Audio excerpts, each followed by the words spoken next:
think what's been happening is that we've had a podcast for a few years now, called Insecurre Wednesday, and it's supposed to highlight men's insecurities, but we had banter and we had fun about it, cracked some jokes. But I think coming to Christmas, what I really wanted to do is create awareness for men's mental. So I've got a drink in my hand. I don't think that's the right word.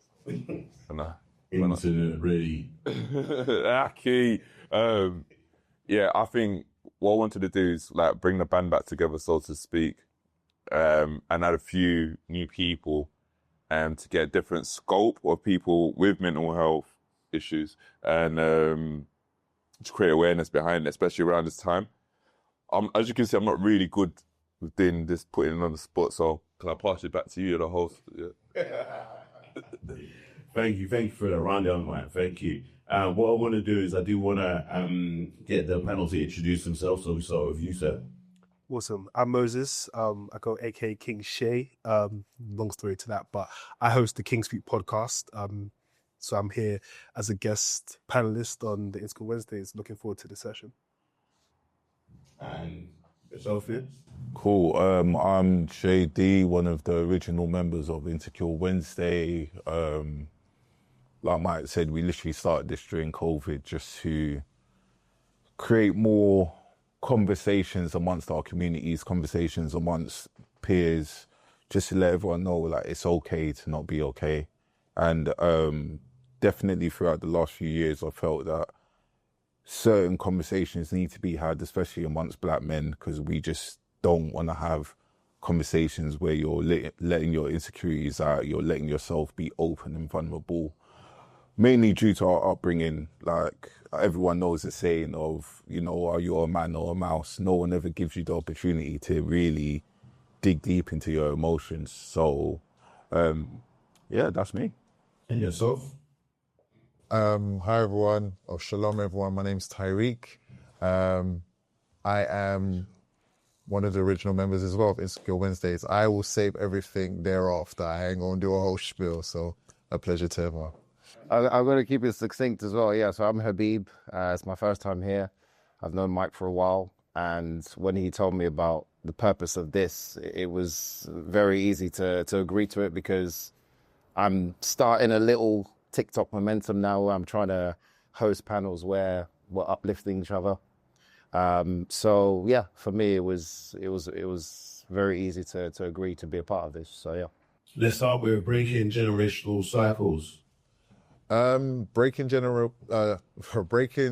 basically systematic or systemic curses. Was it curses? We can see who uses ChatGPT here. Nah, be real, innit? Like, breaking generational cycles. The reason why I came up with that many months ago was just the fact that I'm seeing a lot more broken homes, a lot of trauma from parents to grandparents and so on and so forth. And it's just, it makes it seem like, are we stuck in that cycle? Can it be broken? Can it be identified? That doesn't get tapped into a lot. It's like a psychological lock that people just been like, whatever. It is what it is. My dad did it, therefore I should do it. My mum did it, therefore I should do it. So I think that needs to be unpacked in the sense of, can we break that? And how do we break that? Do you think it's actually true or not? Do you see where I'm coming from? So that's where I came up with that question. Does anyone have any experience or experiences of these, and probably any quick fixes that they could... I think we should get an example. Like, what do you mean? Like generational stuff? Okay, so let's look at today. Women or men are just having sex and having a baby and then just breaking up. It's like it's the norm. I think that's cultured through social media, man. I think we live in an era where our patterns and our behaviours are dictated by what we follow on Insta and various social media. I think in terms of breaking that means you have to break people's habits, which is just not going to happen. Well, we sure it's not going to happen, though. I think people, it's a habit, innit? You know, I think we really overlook how addictive social media is. Like I find myself just like scrolling on Insta, and I'm not even looking for nothing. Do you know? I think it's like caffeine. It's a drug.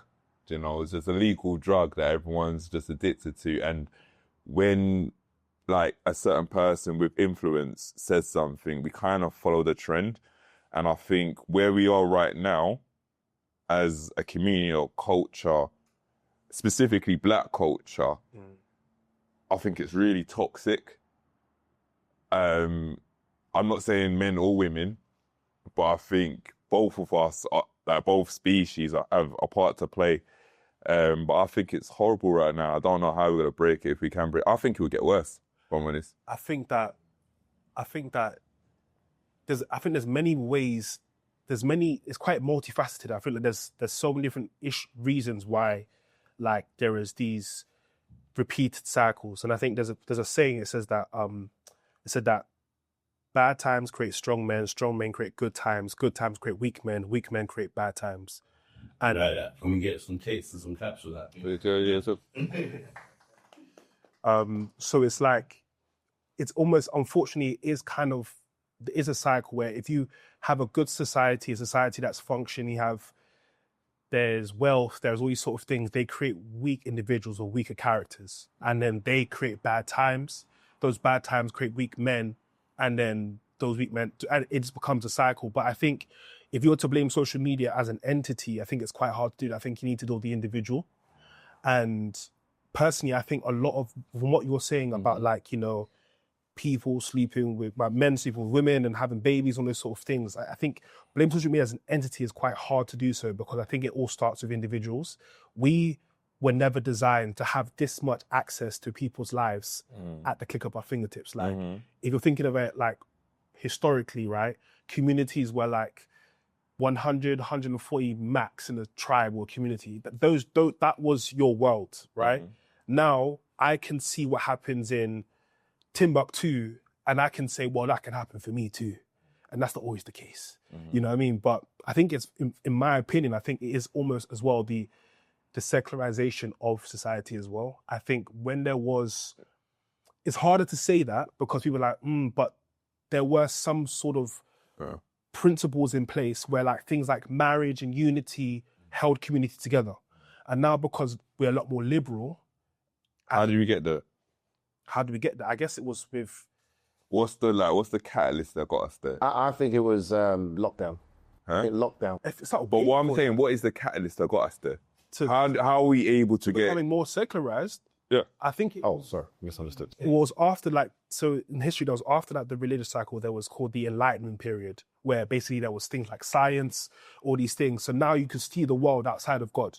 So before it was like, we don't, the church, most societies were like a theocracy. So, like, they were run by the church. That's why you have, like, back in the day, you know, the reason why the Church of England is because Henry VIII wanted to divorce his wives, and the church said, no, you can't. So he said, well, we're going to be the Church of England, and we're going to now say, well, divorce is actually not against the word of God, and now we can do it.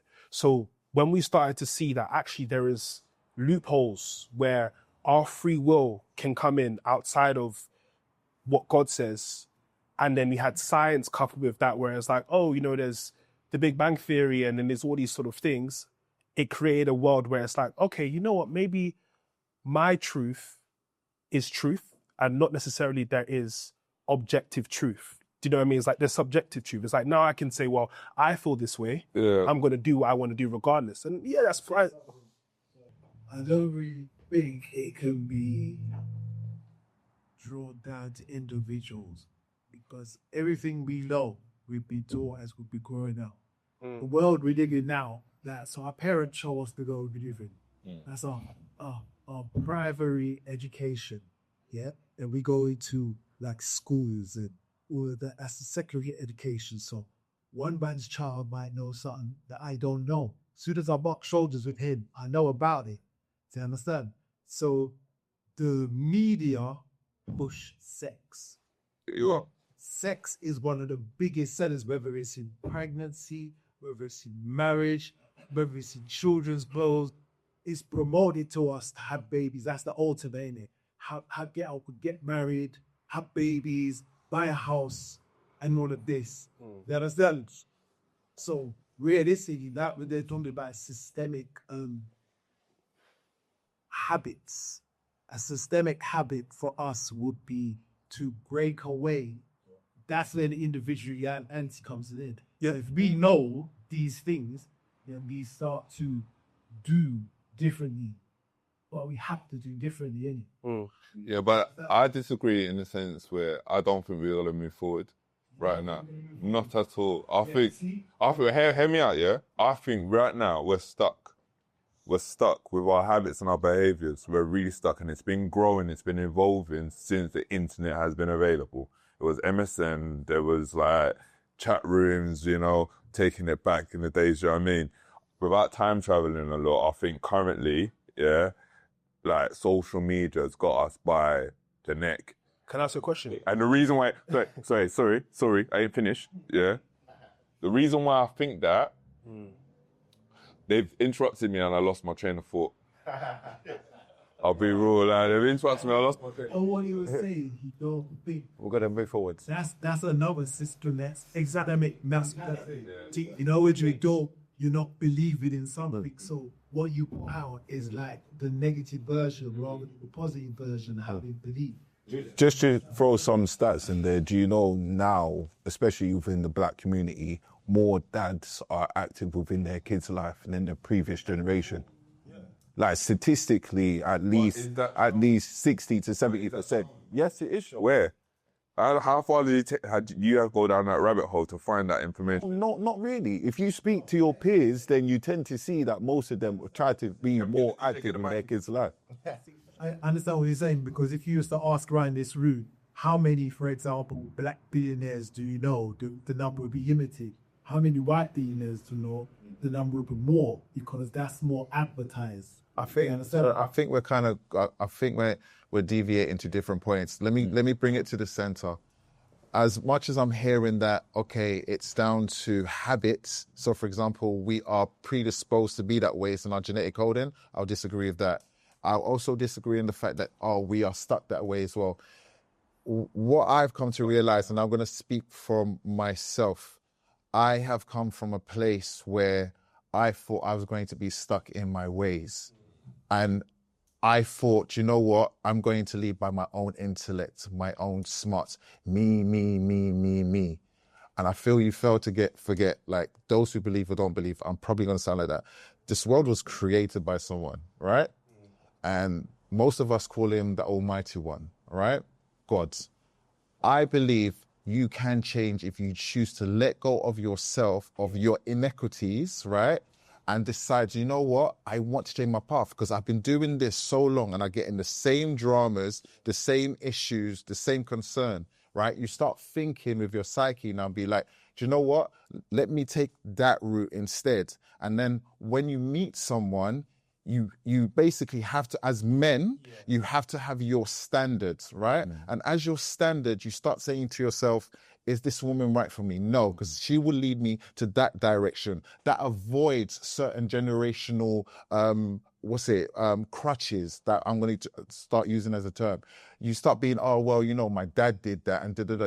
It can be broken. There are men out there who do not even know their fathers, right? But they turn out to be the best fathers in the world. So that's why I know there can be changes, right? But we're so stuck in this whole, based on just social media and this is what it is right now, and I embrace that, and this is why we do not grow. And then when someone, and I'll finish with this part, when you meet someone, you bump with someone, then you have to realize who these type of people that are that you're with. Are these the type of people that have their mouths open but their minds closed? That's where communication and understanding of each other doesn't come to play. But once you put that into, do you know what, brother?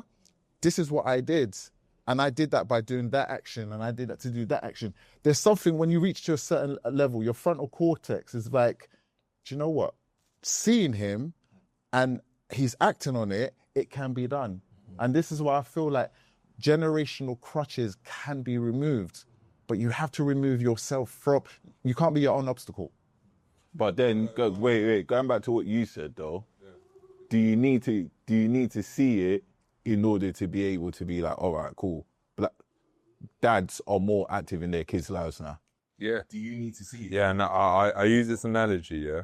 So where I work, I'm a property developer, and one thing I challenged my company as a whole estate was, you lot are saying that we have the options to grow, etc.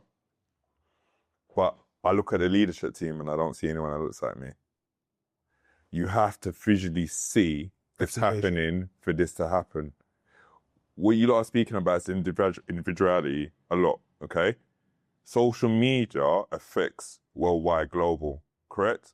The conversation really needs to evolve from what can I do as a person in terms of, you know, what I can control, to what can I influence as a mass to change the narrative of what we're speaking about. That makes sense?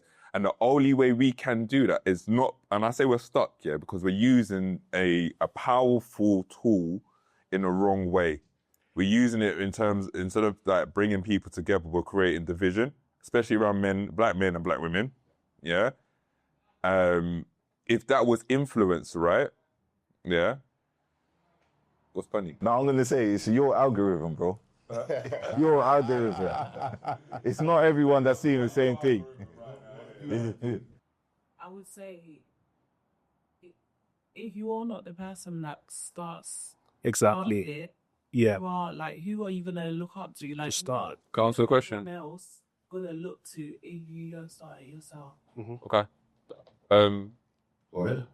Okay, I'm not Jesus Christ, yeah, so I'm not leading the word of disciples, yeah. I agree in a sense where one man needs to start it. I just don't think it's me, if I'm honest. I don't think it's one man. I think it's a man or woman. But it takes a few good men. I think it's a collective of people. But it starts with one It person. is collective of people, and it's finding what the challenge is, finding people that wants to go on that same path with you. That's the challenge. Because the reason why that's the challenge, because you have to exit the people that are not on the same path with you. And again, it's habits. You're addicted to people. It's an addiction. So for you to change it, you have to completely sacrifice your current present and say, I need to just move on to this people. And that takes a lot of sacrifice. It takes a lot of loneliness. Yeah, it does. If I walk away from a group of friends, I'm by myself. My usual go-to people that I speak to ain't there no more. But why are they not there now? Because I'm trying to change my mindset to influence a lot of people. Sometimes it takes isolation to grow. There you are. So why would you call it loneliness? Because it is loneliness. But that doesn't have to be a bad thing, though. The loneliness aspect, I don't think it has to be a bad thing. There's a saying, yeah, that when God gave a man a calling, it wasn't a PSA. It was to you. So sometimes you have to believe in only you heard that calling first. I mean, it wasn't to everybody else, and that requires time for you to walk alone for a while until you find those people. Yeah. As you're saying, like, of course, there are structures in place that make it very hard for someone to rise up and say, I'm going to make those changes. But The greatest leaders in the world that we know of was one man, and they led a nation. Do you know what I'm trying to say? Name them. I can even start from the bad side. You could Name them. Name me number one. Kangas Khan, you've Name me got another one. Nelson Mandela, you've got Martin Luther King, you've got Malcolm X. You know, like they go on and on and on. I think if we keep finding reasons why not to do it, we will find many reasons why not to do it. Name me a current one now. Ibrahim Traoré. Name me a current, someone current that's so influential, positive. Sorry, who? Ibrahim Traoré. Yeah. This literally current. Who's that? Now, in this moment. But that's Okay, that's me. He's the first one started. Who's that? Wait, 1 second. Am I not part of the masses? Am I not part of the mass? At this I am part of the mass. I am part of the mass. Right? I am part of the mass. Why hasn't it reached me? Who we're talking about in this room? Who knows who he is? Who? You don't. What's it? Do you? What's that? Do you know who Ibrahim Toure is? Yeah. I'm my first time hearing it, man. All right, who here, yeah, is under 32? And did you say you know about him? Yeah. Wow. I mean, there's one in our the age range is different if you look at it. Do you understand? Systemic issues bringing up black men's homes. So who wants to start off with that? Wait, it was me that came up with It was you, good. Oh yeah, look at me. The meaning behind that, well, everyone knows. Well, if you don't, sorry, let me not assume. What I've realized, experiences, is that black homes are getting broken up, yes, by each other, but it's a bigger scale. I'm starting to realize that. What's one of the biggest gripes that people hate in the UK? Black men. Child support. So child support. That's a global thing, right? Yeah. I feel that In this country. Yeah. it's a global thing. Sorry. Well, not global. Most I think it's the US, Western world. Thank you. That is a hard topic for certain men. Should it be paid? Should it not be paid? When I think about it, that causes much more division instead of unity, right? Because finances is one of the biggest things that destroys a relationship, right? So the government comes in and says, okay, just to make it fair and stuff, the man should pay X amount, and then the man gets upset about it, or the woman starts saying, no, it's deserving and X, Y, Z. That's just chaos alone. That's chaos. There's no sense of like unity in a sense where it's like, Or does that break the whole? yeah, because people realize, oh, do you know what? I can't stand you, or I can't stand you. Let's break up. There's no level of, do you know what? Why is that? Because the man has to pay more child support. No, that's just, that further breaks, that further, Even in a relationship Yeah. with a woman, yeah. do you pay child support or do you pay your wage? Okay, good question. That's another question. No, I get where you're coming from. But what I'm trying to say is when you're in a relationship, right, that's one thing, right? But I'm talking about if there is a breakup in a relationship, there's a government avenue. Okay, go on. What breaks up? Was it systemic issues? Systemic issues breaking up black men's homes. Right. So at that point, Yeah. this child support don't matter. Yeah. That is in a relationship with Okay. their queen. Yeah. Yeah. Things is going nice. Yeah. So what's breaking out? I say infidelity. Definitely. Yeah. Maybe go there because that will break the whole. Okay, so I'll go back as well. You're absolutely correct. So my lesson on it. Yeah, well, this is a job that I was going to ask that, yeah. Yeah, it's more. Yeah. I mean, what would you define as systemic anyway? Like, Should we face it? Hold on. Can you break down what's systemic? Systems within like communities. In society, Yeah. Okay. the workforce. I'm just trying to apply it to this. Yeah, Sorry, like for example, a family that's together, married, they're not entitled to as many things as a single mum is. Oh, yeah. So to some people, when they realize, oh, you know what, my man's starting to get on my nerves, and not everyone, but some women will be like, I might be better off by myself because I have more access to things opposed to being in a committed relationship. This conversation's a draw out. I'm just this conversation's a draw out. For example, you could say, for example, like the Western laws in regards to like divorce and stuff, it's very much in favor to women.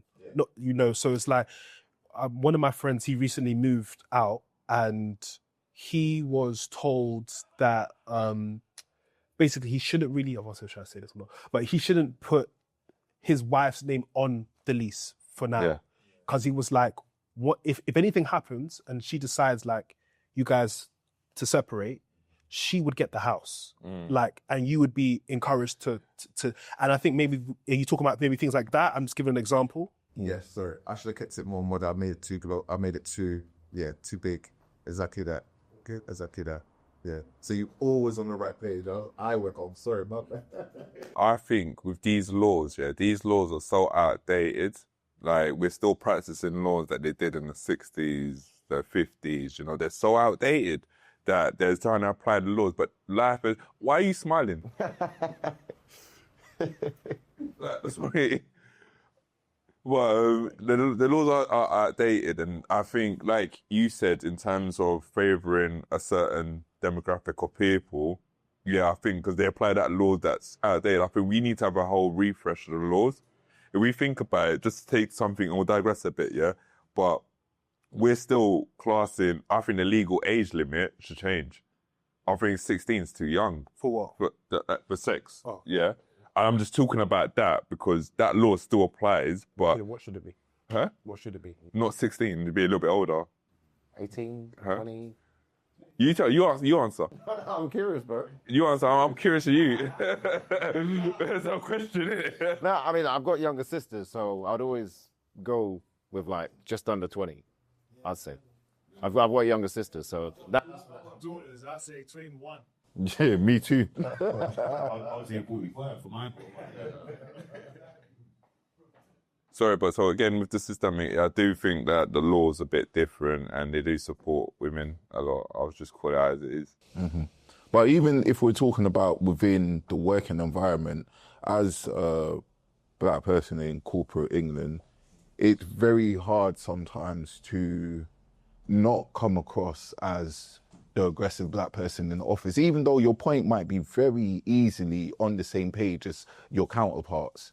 But because you're seen as more aggressive and a little bit more forward and a little bit more bravado to it, it's taken one way. So then when it comes to your own personal dynamics as to how you handle your relationship, it also changes your approach. Like, for example, you may want to have a discussion with your partner outside in public, but you always have to bear in mind how you speak, how you conduct yourself. It could be a very simple conversation between you and your partner, but because of the fact that outside world is seeing it one way and perceiving it a different way to the interactions that you're having, it's another way that you kind of have to small yourself. You have to bring yourself down in order to have certain conversations. So then when you're now having marital issues as such, you now need to always bear in the back of your mind, I can't be my genuine self. I can't speak my genuine way because, like you said,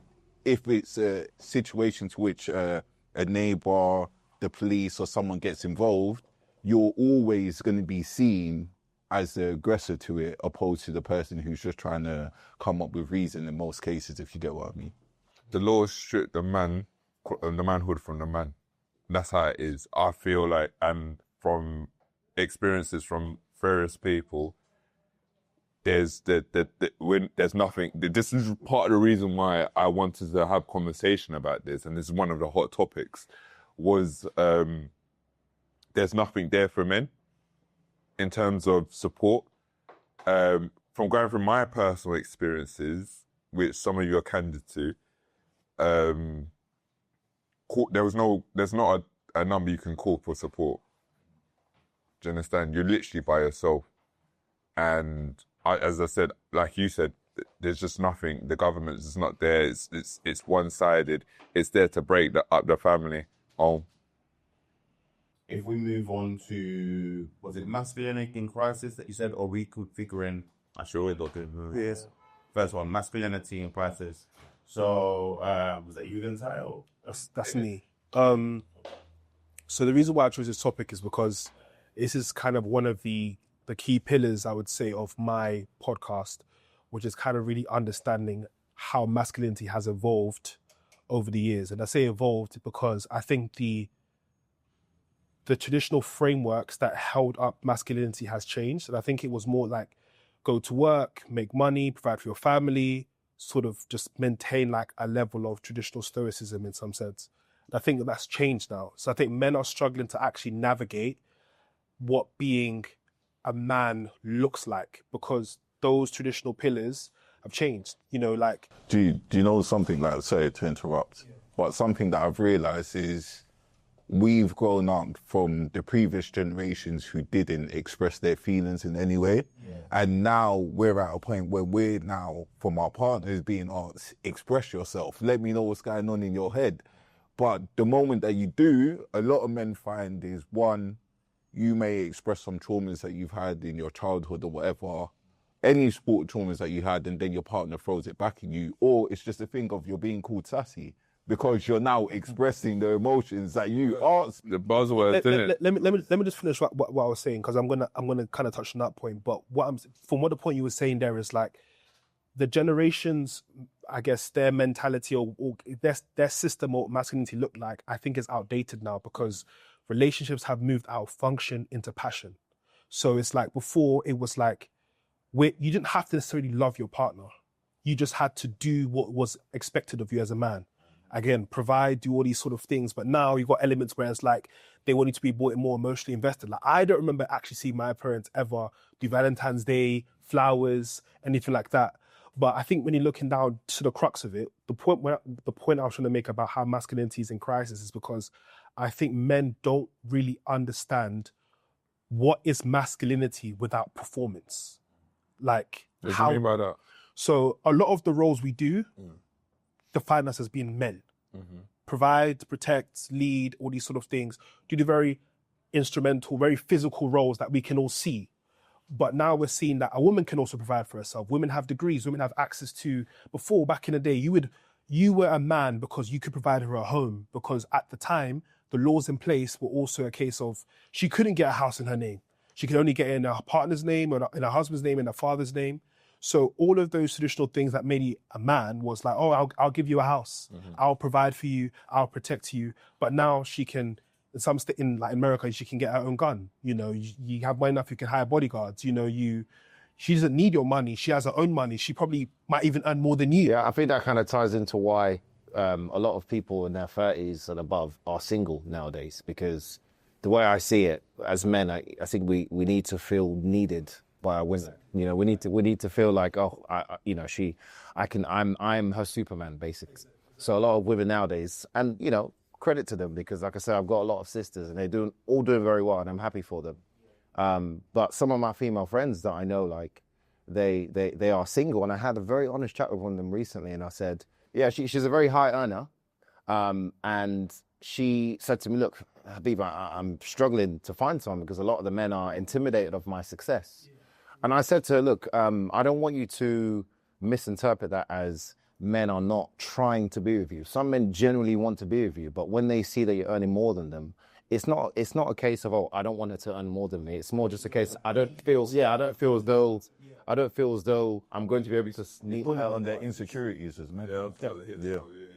But is it that men are insecure, or the frameworks of masculinity breed insecurity? No, the framework of They masculinity. breed insecurity. Exactly. Exactly. Because now, protection, exactly. all of that falls into being a man. It does, but now when those... Give you the majority. Exactly. Yeah. So it breeds a space where it's like, okay, how do I navigate the masculine polarity where she's feminine? Like, you know, there's just the wave of like World War II where women started to be indoctrinated into the workforce.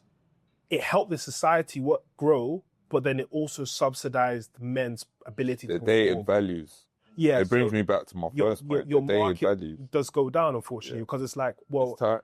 I can, you know, you hear quotes on social media where it's like, if you can't give me more than what I can give myself. Do you know what? Cardi B had a quote, yeah? I'm gonna quote Cardi B. Through lockdown, COVID, yeah, where people were losing their jobs, yeah, she said, and I quote, broke men don't deserve pussy, yeah? Yeah? Hear what I'm saying, okay? Hear what I'm fucking saying, sorry, yeah? Yeah? Yeah? This was at the height, and what I'm saying, this is a pop culture woman, right? How many million people follow her? Probably 8 people here follow her, right? Yeah? She's actually embedding that mentality to other... Huh? Well, how do you think I find out? Yeah, but again, people maybe outside of this room or inside this room follow her and they actually idolize her to some extent. And now she's telling 6 million people, broke men don't deserve pussy. Through COVID, everyone's just lost their jobs, yeah? And women are earning substantial amount, yeah? it does close the gap for what men can actually go for. So, what's your response to Parley B's actual question? Verbatim. No, I don't agree with Parley, but I mean, the reason I brought this topic is I think that, as you said, I think masculinity has changed and evolved all the time. And I think men have been required to do more. And women have also, their roles sort of changed over time. It's a bit of yin and yang there, right? I think for men, specifically in the UK and probably in the Western world as well, there is, that masculine figure, that role model has gone. So, well, it's not there, let's say. So, some men turn to other sources, for example, the toxic masculinity. We're not social media, exactly, it's the micro. And I think that's where the disconnect is. There isn't that, pillar or a role model. I know for me quite a few, but for most people, they're not pushed onto the masses to what your brain was instantly there. That's what I said. Most of my answers have been around social media, if you've noticed, and I've always tied it back to it because at the forefront, at the foundation, the way we can cascade our information is through that. Right, I was going to say, I think balance is important in this topic though as well because maybe I'm being biased. I've got a lot of sisters, so I have to see it from their lens as well. We have to be careful to not say that women shouldn't aim high in terms of we've got to be careful of that. I'm saying it's more I think it's important.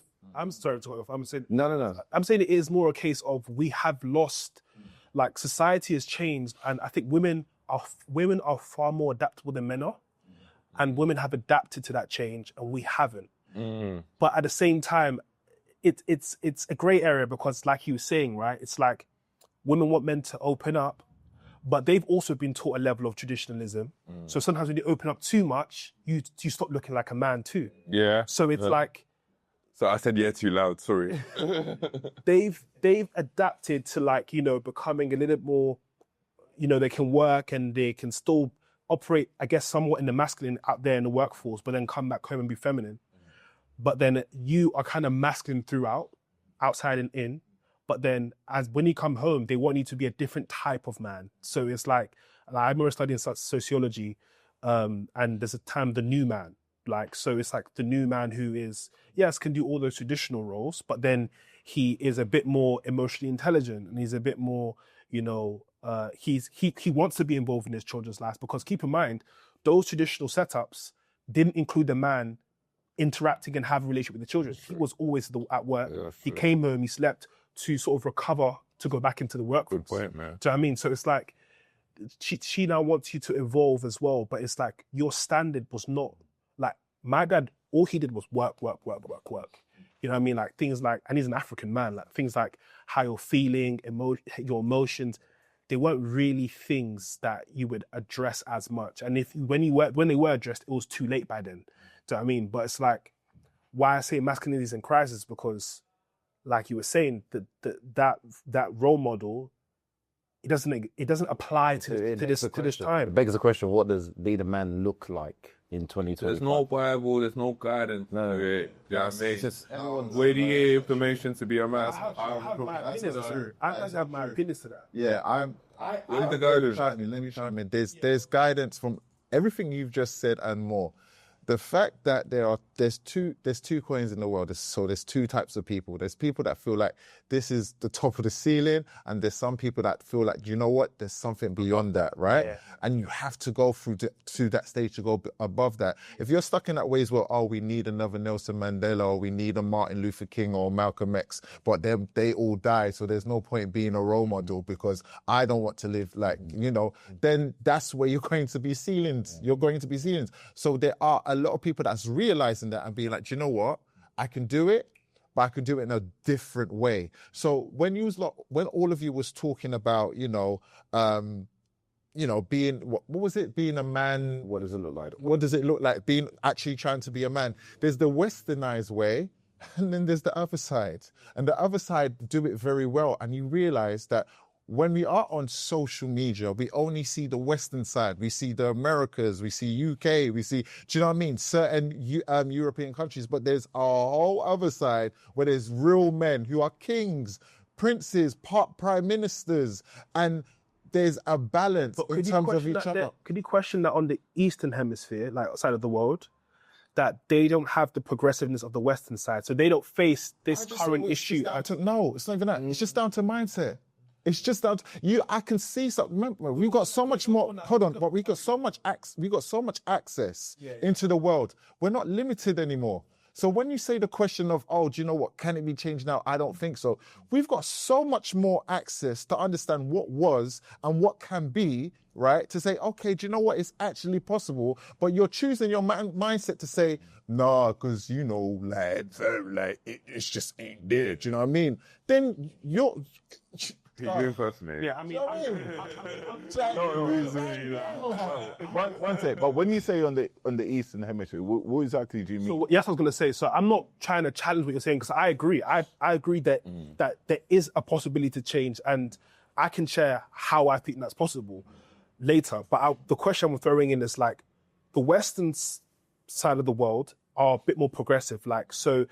Women have more rights, women can work, women can earn more, all these sort of things. So they aren't affected as much as probably the East Hemisphere where there are a lot more traditional setups. Whereas like, you know, like in Nigeria, for example, now you do have more cases where the women are more likely at home. They are taking care of the children. Like, especially in like Yoruba culture as well, that idea of like the man provides and takes care of everything is a very big thing, you know. That's why women like Nigerian men.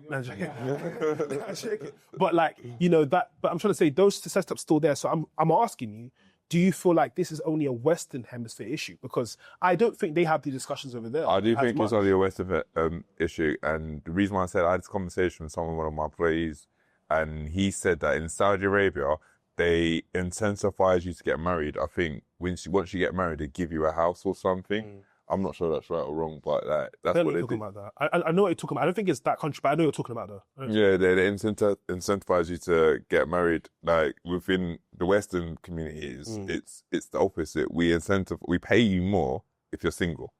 Just for the sake of this conversation, like for someone listening, I don't want us to just talk about problems. I want us to also offer solutions, because there's no point having discussions about just saying, oh, these are all of these problems without giving a solution. So I think it'd be also nice for us to kind of go across and see where our solutions might be to these topics as well. So as I was saying, to the point about the crisis of masculinity, and we can all share our perspective, but I've done my moments like majorly in 2020 where I was like, okay, I'm struggling to figure out how this thing looks like. Let me actually come down to the crux of it. And I think one book that definitely helped me firstly was The Way of the Superior Man. If anybody's read that book before, it's a fantastic book. So anyways, listen out there, read that book. It's a great suggestion. It shows you how to operate in the masculine, developing world. But second of all, as well, one of the things, again, as a Christian, I looked a lot into the Bible and understanding the character of Adam and seeing what made Adam a man. And it wasn't just because he provided and all these sort of things. If you look in the Bible, I question people say that there aren't these advices in the Bible if you haven't looked. And if you've looked, you find that they're there. There are a lot of places where there's very clear instructions of how a man should operate. For example, you see Paul says, as like the husbands should love their wives as Christ loved the church, that he gave his life for it. So it means there's a standard of being a husband and a man where you give your life. So that's a cardinal, pillar, right? Having a purpose. Before God gave man woman, he gave him work. So having a purpose should be your first thing before you look for a wife. Like God put Adam God put Adam in the garden and said, this is your work. I appoint you to take care of the garden. And Eve came to join him to maintain the garden. It wasn't the other way around. Hallelujah. So if as a man, your focus should be a case of, okay, let me find what there's a quote by Viktor Frankl. He says that a man without purpose distracts himself as pleasure. So it's like you see men will just continue like maybe date women, drugs, alcohol, all these things because they have no purpose. A man with purpose, when he's on his road, a woman will look at that and say, how can I come in? Because women are incubators. Women want to come in and want to add color to a man's life. I mean, back in the days, I know this is what I still personally. I think it's a bit different now. But you believe what you want to believe. This is what I hold on to. Do you know what I mean? But I feel like if you hold on to these cardinal things, like there's many other things I would say you can look in the Bible to find, especially as well, like Bible says that if a man cannot take care of his family, he's worse than an unbeliever and an infidel. So it's like, again, being able to provide. And this necessarily means that you have to be a millionaire, but you have to have a means to provision. So it's like, you need to be able to be resourceful in a way where it's like, okay, I can't. So there are cardinal things, but then you also see that Jesus wept and Jesus was moved with compassion. So it's like, there are elements whereby if you look, you'll find. So that's what I would say is a solution. But I don't think there's one guy, if you asked him privately and you stripped him of his ego, if he asked him privately, do you want to be a provider and look after your family and be the Superman? I think the answer would be yes, deep down. I don't think there's any guy that would disagree with you on that. But at the same time, the problem that some men face is that... but at the same time, that one still. No, at the same time, some men think that if I'm going to be that Superman, I need to be a millionaire, and that's where the problems lie sometimes, you know. But to me, I think it's just more about just having gratitude, being grateful for where you are, what you've got available, because you can't. Maybe it's just my thinking, but I can't do anything without being grateful of how I'll come. I can't continue to be a dad, be a hard worker, like smash my targets in work and my personal life if I'm not grateful of where I've come from, or furthermore, who I've come from, in order to be able to provide more for myself and my family. So if you don't have gratitude, then what are you going to do? Well, you're going to keep blaming everyone else or every problem that you have. That's what a lot of people do. But wait, like my man said, it's about the solution. So for me, the solution is, I think everyone has their own solution. Everyone has their own perspective of what it should be. Again, I think everyone's starting to know I'm a follower of Christ. But on the outside of that, it's if you're agnostic or you just do not believe whatsoever, there's people of every culture that you can think of, Asia, India, Africa, Caribbean. Look to how these men became how they were today, and then you start finding more answers. The key way of being a man is finding knowledge. Once you find the knowledge, you find yourself, and you can go leaps and miles ahead, and that's it. Do you know what I was saying that my dad's always said to me? Everyone will talk about your successes. Everyone will talk about the great things that you've achieved. No one is ever going to turn around and tell you how difficult it was. No one's ever going to turn around and say, oh yeah, I really struggled with my mental health at this point. And just before I hit big, I thought, that's it, my life is over. Like no one really, unless it's someone that you're close with, no one's ever going to publicize. I feel men are starting to understand what emotional intelligence is. I feel we gotta give men credit. Like we understand what some men are starting to understand, and I feel you gotta give that's what I take that, right? And we've got to understand.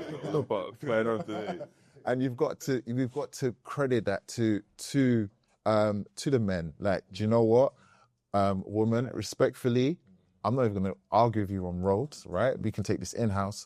But if you are not reaching to the standards, please be gone. Instead of being rude and stuff like that, hitting a woman and stuff like that, that's not necessary. The standard of a man is knowing that, do you know what, I'm too smooth for this. Like, There's more women than men, right? So you have an opportunity to start again right with the right person. Your woman's never going to want to embarrass you. She's never going to want to make you, a proper partner is never going to want to make you look a fool or anything in public. Yeah, proper partner. Underline. Conscious of time, but... Yeah, how to manage mental health is a topic that resonates with me a lot because I think without mental health, we have nothing. That's the reality. I don't think we should be fooled by the materialistic things. There are people that are very, very financially stable, that are very successful in their careers, that their mental health is dead. So, I think we're more alike than we're unalike. People that know me will know that I'm a massive advocate of Maya Angelou. I could listen to her day in, day out, because she talks about how without hope, we have nothing. So for me personally, mental health came into play in 2023. I won't go into the details, but it was a romantic situation, let's say. And you know, I didn't cover myself in glory, but at the same time, sorry, I didn't cover myself in glory. No. I let a good one go, basically. Yeah. I let a good one Did go. you pause? Because I've been sappy. You lot have said some pause moment.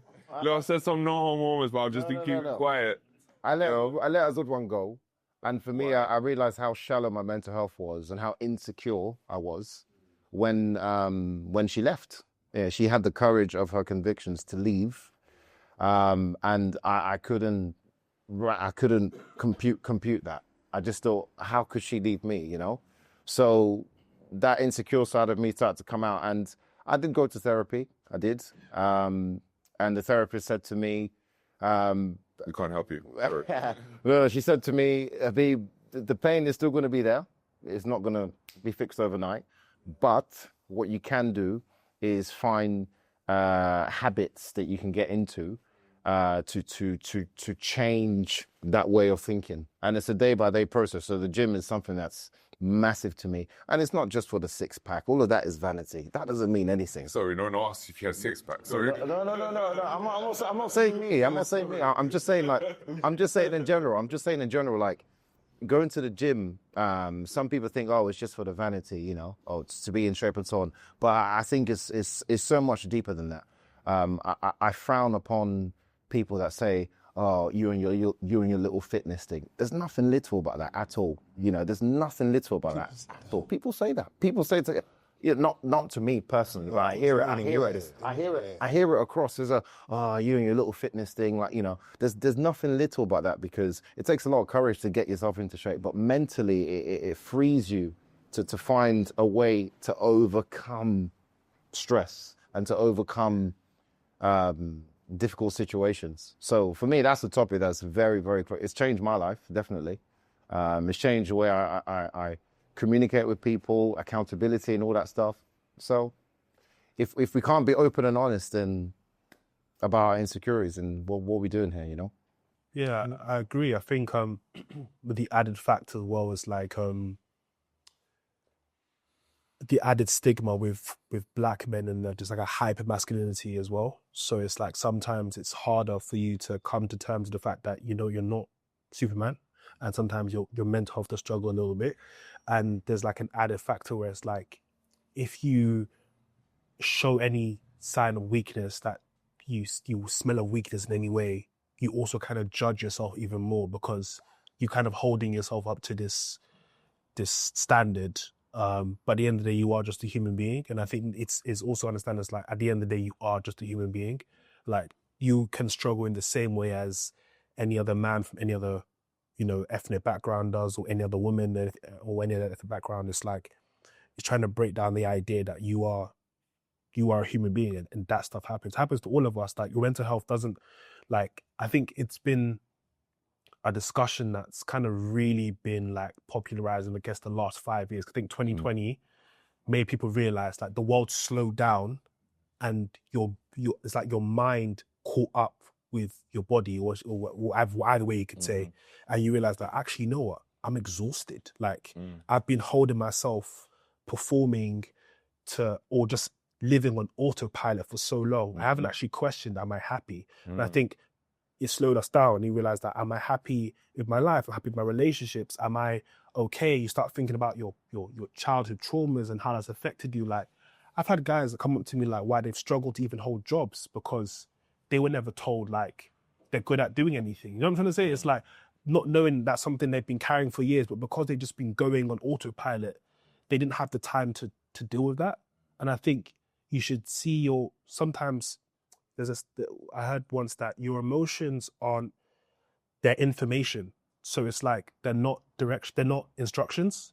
So it's like, when you have those moments where you have intense overwhelming emotions, you should see it as information. It makes you to start asking yourself, like, why am I actually feeling this way? Like, why do I feel down all the time? Like, or why do you know what I mean? Can I bounce it? Yeah. I feel with mental health, maybe I'm giving solutions, but with mental health, I feel we do ask ourselves the questions all the time. I think we do.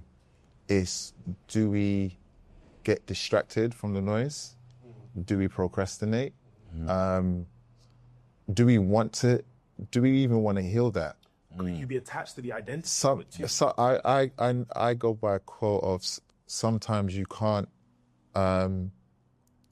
make a person not fall in love with their chains. Like they're so used to it and stuff. If I told you, hypothetically speaking, Jay, you drink too much, bro. Some people will just be like, "What? I don't. You drink?" Oops, and I'm joking. And you're just like, "What are you talking about?" Like, I'm fine. Some people, it's hard to sometimes reach to someone because they're just going to be like, and then there's a whole gossip thing, and people don't know how to communicate with each other as it is anyway, and that's part of mental health as well. Like, a lot of people, which I've noticed, a lot of people sometimes go to the wrong people for support. Yeah. And then what happens, instead of just compartmentalizing them and saying, do you know what, I've just realized that my man here is good at this part. So when I have a problem, there's no problem me using him. I have this brother here. That supports your mental health. But what happens is that, again, I'm gonna weave, you're friends but with no passion. That's why I always say to my people, when I'm your friend, I am your friend, right? Like, I'm there for you. Pick up the phone, I am there for you, but I'm also honest with you. I will tell you the truth about you, right? That's friendship. Do you see where I'm coming from? But these days it's like, no, man, Tyreek this, Tyreek that, because you don't want to hear the truth, right? So you need to make sure that your mindset is, do you know what? This person's for that person for that person, because everyone has their triggers, and sometimes you don't even know your triggers. I've known Michael for a very long time, right? Could we just start using me as an example? No, it's not bad. But I don't know all these triggers. Right now. Until now.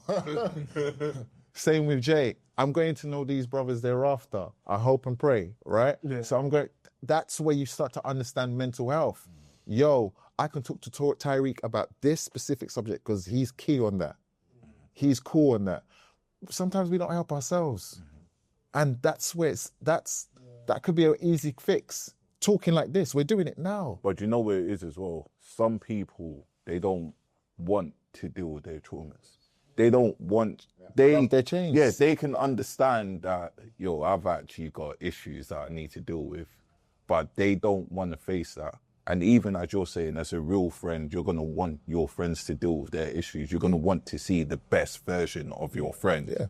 But not everyone's prepared for that. Yeah, but the reality is, though, as much as we're saying all of this, it all comes down to the individual, and they have to decide themselves when they're actually ready. Because we can all give advice. And I'll say it actually does take a lot of courage to face yourself in the mirror. And that's what I feel we need to do a lot more in the community. And just as an example, one of my friends, he's always been a certain way, and it's only this year that he's actually said, you know what, I think I do need counseling or therapy or sometimes. And even he's telling me the beginning stages of it, and he's saying, you know what, like, this is completely open my eyes, and he's on a completely new journey. But you have to be ready for that, because it's the hardest part, one of the hardest parts you'll ever have failures. No one prepares you for you versus you. They prepare for you against the world, you against other people, but no one prepares you to deal with your own demons and deal with yourself. Like you say, like some... yeah. Because say, again, it does take an individual to be like, you know what, like, I'm seeing the patterns, but and one thing I would say to what you were saying about friendships as well, I think also being like, if you're someone that you are aware that you do struggle a little bit with, like, you have certain parts of yourself that you struggle again with your mental health in some aspect, I think you do have to be very careful about the people you present that to. Because some people can make that feeling, what you go through, feel redundant. Yeah, they'll exploit that as well. Like, some friends are like you said, some friends, I can come to you transparently with. And some friends, I'd be like, you know what, maybe this part of my life I'm not going to share. Yeah. That's not a problem. like you have friends for different reasons, for different seasons. Mhm. But it's like, it's also being very mindful of like, okay, I struggle with this thing and making sure that I don't, I guess it's like a solution in what we're talking about, but like you're giving that to the right people. But again, yeah, you have to be honest with yourself because some people would choose a familiar hell over unfamiliar heaven, you know, so. Doing the quotes today. I was Just just doing gonna the say, quotes what today, am I innit? Oh, what can you do? Read with the Bible before you got it, like. I read a lot. Actually. Dad, I do want to ask you all one by one, what message do you all want to leave us with? Let's start Ed this time. Yeah. I've kind of said it already. We're more alike than we're unalike. I think we all want good things for ourselves, but it comes down to that light bulb that needs to go off in your head. It's easy to give advice, but until you're in that situation yourself, you need to make that decision for yourself because nobody's coming to save you in that regard. You have to take that decision for yourself. So I'll say, boldly saying this, the key to supporting your mental health is believe in God.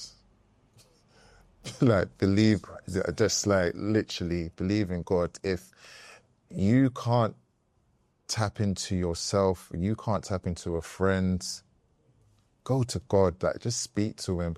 For those, like, help yourself. Of course, faith without work is dead, right? Of course, but for real, like I've been through it and I had nothing else. I had no one else. And I picked up the word and my mental health is like, I feel A1 right now. Like it's mad. Like a lot of things are happening for me. I can only speak about me. So as an experience, as an action, I picked up that word and I've started from Genesis chapter 1, verse 1. Like I'm on, 2 Samuel's. And I'm just like, yo, like my eyes have opened up to so much different things in my life. Like I'm getting baptized next year. I've made a decision. Like, do you know what I mean? Yeah, sorry, I have to put this out there. So the reason why I'm saying that is that if you see my energy right now, this is a cry to you, like literally, like, wow. Like, wow, like I understand me, I understand the world, and I understand that the troubles that will come to me tomorrow, that I'm just gonna leave it to him so I don't have to have that mental health issue. Like, do you know how amazing that feels? Oh, sorry. Anyway, Jay, please. Woo! After all of that, no, I would say you can't associate your happiness to other people. You're the only person who can make yourself happy. So whether it's a relationship, a family member, at the end of the day, the one thing that's promised to us in life is death. Not to put like a downer or anything, but you are responsible for your own happiness. No one else is going to give it to you. So until you're happy within yourself, you're never really going to be happy in anything else. You don't want to get advice from me for mental health. All right. Jokes aside, I think the reason why we're all here today is because at some point I've communicated with each one of you lot and I've expressed some sort of distress to you, and everyone here has come to some sort of advice or rescue. I think the takeaway from me is create a safe haven of people that you can communicate to. It's going to probably sound like I'm echoing everybody else's point, but literally you need people that tell you no when you want to say yes. I'm not into it's going to sound like I'm being blasphemy, but I'm not into the church malarkey. Do you know what I mean? I do believe in a Christ. Do you know what I mean? Maybe that's something I'll explore down the line. But for me, my takeaway would be create yourself a safe haven, you know, that you could just call someone and they will always answer, you know, and they will listen to you. Yeah. I guess I would say be patient with yourself when becoming someone you haven't been before. So if you know that you want to change and you want to get better, give yourself some grace because you've never done it before. And then I guess need to, again, similar to Mark was saying, but kind of cultivate an environment and also habits that encourage you to get better. Like, it's okay not to be perfect, but you can get better. And I think you can do that just by working out, taking care of your physical health helps a lot. You know, having a faith and a purpose helps a lot. There's a saying that, you know, if you give a man the means and the tools to accomplish something, he can crawl over broken glass with a smile. So I think having a purpose helps, and having an environment of people you can really tap into, that helps. And then also, if you're struggling again, find like medical help as well. Like, go to a therapist, go to psychiatrist, XYZ, but like, give yourself the right tools in order for you to get better. That's what I would say. Can I chime in? Get the right therapist, please. That's actually a key point. Quick story. I was going through therapy. Guy called Ronald, yeah? Don't draw him out loud. Yeah. Allegedly. Yeah, sorry. I spoke to Ronald, yeah? And you don't know what I was going through earlier on. And his advice was, Mike, have you smoked? And I said, sorry? And he goes, have you smoked? I said, no, not yet. Then he was like, just gonna have a reefer. And I was just like, you're not the right guy. And he kept calling me Richard. So get the right therapist, in my opinion. Sorry. And one last thing I will say is, yeah, your eating habits. That's a big thing. Like, eating healthy, whole foods, it's very little, but it goes a long way. Like, your gut health has a direct line to your brain health. So if you eat better, you actually feel a lot better as well. When we're actually born, our a feces or something like that. This is scientifically. Our stomach and our brain is the same thing, and then as we grow, and it stretches. That's a very, very good point. VJ, be positive. Negative thoughts produce negative action. So if you walk around thinking negative, thinking the worst of something, you already can expect the worst to happen. Yeah. So positive thoughts produce positive action. Yeah. I want to say big up to these guys. I like the mentality going on over there. That's a good, intelligent black man over there. You get me? I'd say maybe apply discipline to everything that you're doing. So whereas, you know, the thoughts that come to your mind, or, you know, just not being led into certain things, just have that discipline and, you know, keep on pushing yourself. Good. And lastly? Yeah, great conversation. I would say I can echo everyone's point of view. I would say once you're past that glass ceiling, once you are in a good place, try and help the next generation on there and students that follow you on that path. Let's go. Just to bring you in, I'm trying to create this IW network where various people will be able to come and vocalize whatever, whether it's mental health, whether it is anything charity work. It's just going to be a positive environment. I encourage everyone here and anyone's watching to follow the story, because it is going to grow. We're going to do more of these. We're going to have different people on the panel. Obviously, it could still be under the Insecure brand. But thank you, Darren. I think we all need to give Darren a round of applause, could you, Kurt? Do you know what I mean? Obviously want to say thank you to the DJ. I have to say thank you to Cleo, because there won't be no venue without her here, and Kate Club, and the various different sponsors that have helped and support and put money into this. I don't know the young ladies that made the food, but I'll get the details and I'll talk to Ram to put it into the... Where can we follow this? So we've got the Insecure page with 2 R's. That's on Instagram. We've got the Insecure TikTok now. Yeah. And it will all be under the Insecure banner. As I said, follow now. This is the beginning, it's the foundation. It will grow, it will evolve. You're pointing at me. What's your Instagram? Oh man, so King's Speech Podcast. That's just King's, so KINGS PEECH podcast, PODCAST. Sorry, wow. So King's LMNLP. King's Speech Podcast, one word. You lot can follow myself, Mitch St. Patrick's a bit easier than his. Thank you to the people who are viewing. It's great to actually sit down with like-minded people and have open conversations, especially where it could be so vulnerable to everyone as well. So it's been a great evening. You can follow me on the Insecure page, or you can follow my Instagram. That's JAIE_DE. And yeah, I actually forgot. Ty Silks. TYSILKS. Ty Silks. Yeah, you can follow me on TikTok, Latifah's King. Yeah, just really happy to be here, meet some of the guys here for the first time. Good to see Mike for first time in a while. So yeah, thanks for having me. Cool. Big up Ram. Yeah. Ram Media. Yeah. And this has been Insecure Wednesdays. It's a wrap.